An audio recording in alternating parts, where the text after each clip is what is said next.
Good morning, Las Cancorla and colleagues. I'm here today to address the House on the Health Amendment Bill number 3, 2021. The purpose of the bill is to strengthen Ireland's ability to respond to the ongoing and emerging threat to public health from COVID-19 and specifically, as colleagues will be aware, from the emergence of the new Omicron variant. The bill is being introduced in the context of the emergence of this new variant. It strikes a fair and proportionate balance between the protection of public health and the common good in the situation we face on the one hand and the limited restrictions of individual rights on the other. It is of note that the UK introduced hotel quarantine very quickly in response to the emergence and the potential and still being evaluated risk of the new variant. The Irish government has decided at this point to reintroduce the legal basis for hotel quarantine should it be deemed necessary to introduce hotel quarantine in response to the threat posed by the Omicron variant. Unfortunately, the threat of the emergence of variants of the disease has not gone away. The coronavirus has served up something none of us wanted to see. The World Health Organization designated the variant B11529, named Omicron, a variant of concern on the 26th of November. This owes to the constellation of 32 spike protein mutations, which suggest the potential for increased transmissibility and immune escape. Obviously, we're waiting to see more emerge from the scientific and medical communities on those very important questions. And yesterday, as the House will be aware, the Health Protection Surveillance Centre was notified of one confirmed case of Omicron in Ireland, and my expectation is we will be seeing more. The government has implemented a number of measures to minimise potential risk posed by the spread of this particular variant.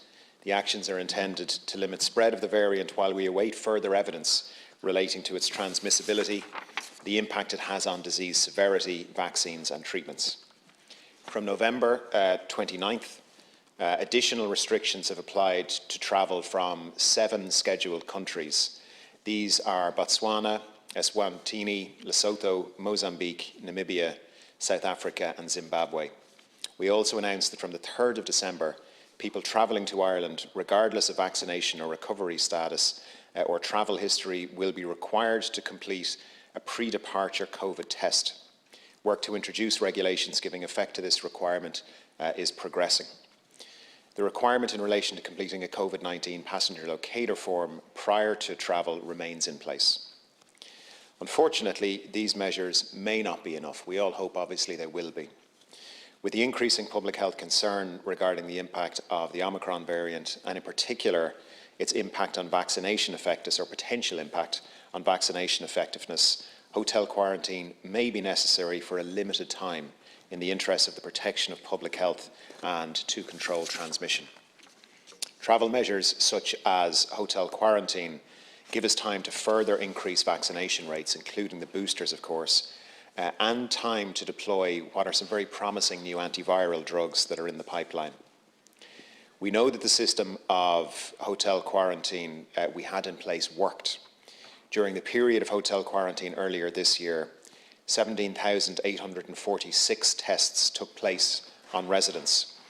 Some 593 residents in hotel quarantine tested positive for COVID-19.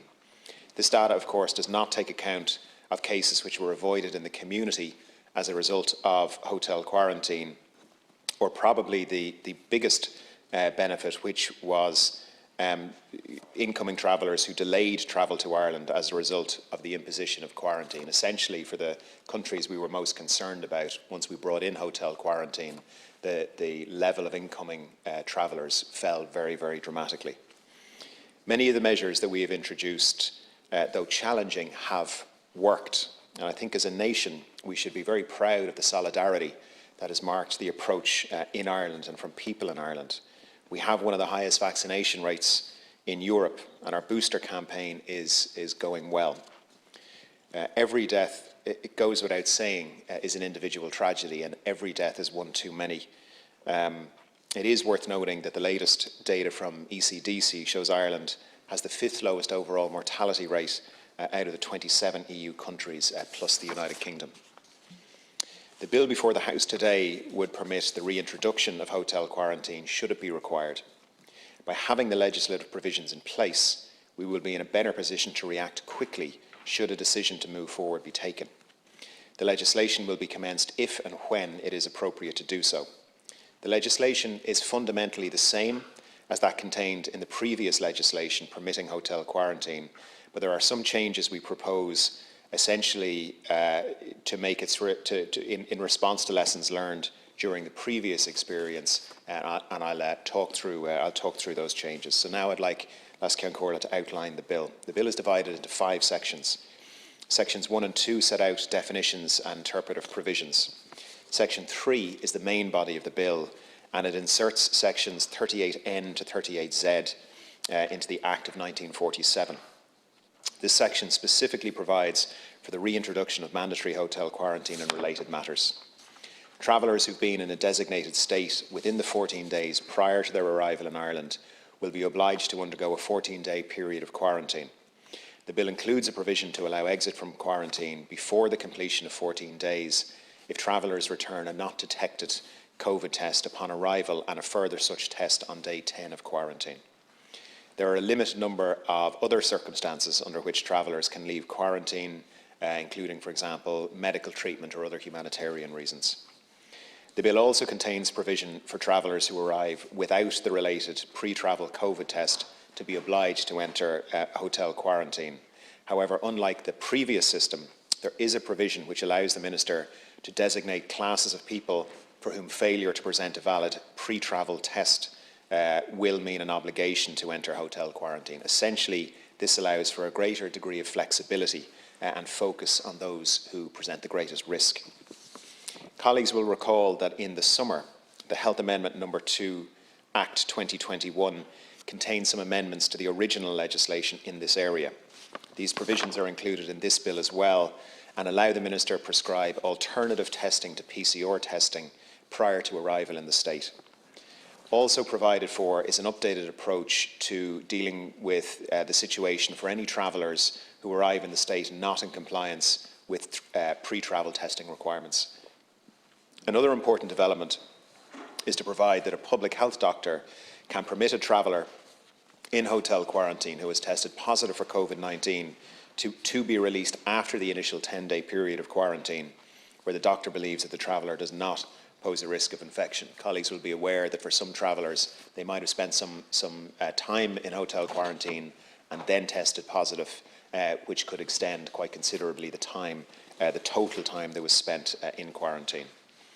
Travellers will be required to pre-book their accommodation in designated facilities as before, and appropriate provision is being made for unaccompanied minors or those seeking international protection as before.